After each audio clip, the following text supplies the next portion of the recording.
When this story first broke, a lot of you may have thought, who is that guy? He kind of looks familiar. Well, it goes back to 2020 when Teddy Miller first started posting these bizarre profanity-laced videos on social media that were promoting his new bar called The Sorority on Canal Boulevard.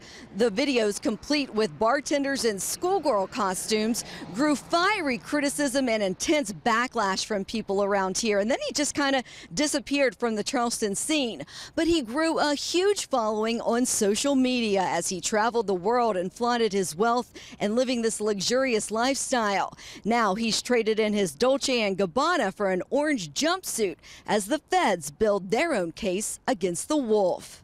Because I'm Teddy Miller and I do what the I want to do. His sales pitches all little. I structured Bear Loot a different way. And yes, Bear Loot is 100% legal. It's the first investment program like this in existence. If you want to check it out, visit bearloot.com. You can sign up for as little as $100.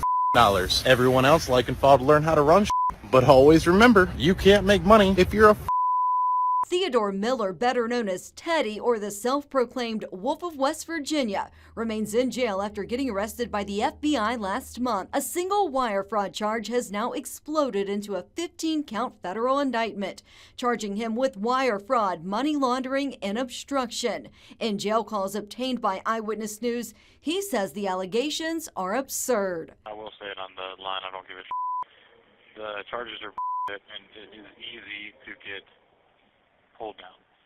I mean, I don't know if they're doing a fishing expedition while they're doing it and trying to put other bullshit on me or what, and I think that's what they're doing. But with it is a specific thing, all Mom needs to find is the original contract for Bigley with the other properties.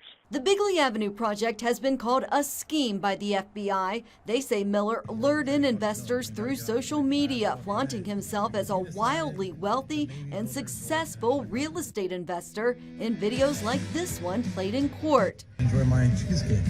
Another day, another dollar. Because you can't make money if you're a Federal prosecutors say several people wired him a total of $90,000 from California, Florida, and Texas, thinking they were investing in the Bigley projects.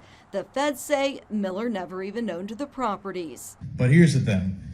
I'm trying to encourage you guys not to give up on your way to success. The other alleged scam starts here on bearloot.com. My real estate investment program. Miller claimed it was a way for ordinary people to invest in real estate and become rich and successful just like him. Case in point, like I said, we're at the beach randomly. This wasn't planned. I just told her, listen, we're getting on a plane. And here we are. Yep. And then we're on the bed looking at the ocean. Federal prosecutors say Miller lied and claimed Bear Loot generated exceptionally high and guaranteed returns, enticing more than 100 people to invest in Bear Loot, getting control of more than $200,000 of their money. Then they say he'd disappear and cut off communication.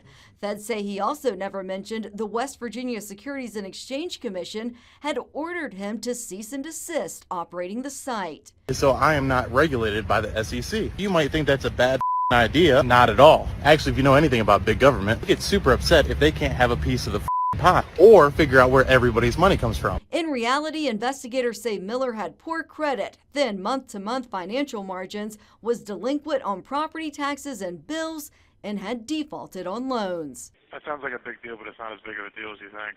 Prosecutors convinced a federal magistrate he was a flight risk, using his own words and videos against him in court.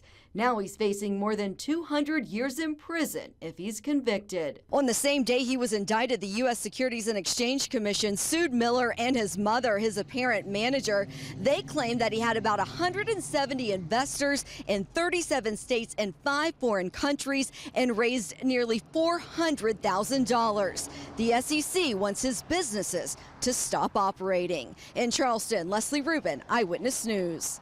We have more great Eyewitness News investigates right here. Subscribe and hit the bell notification to have the latest uploads delivered straight to you.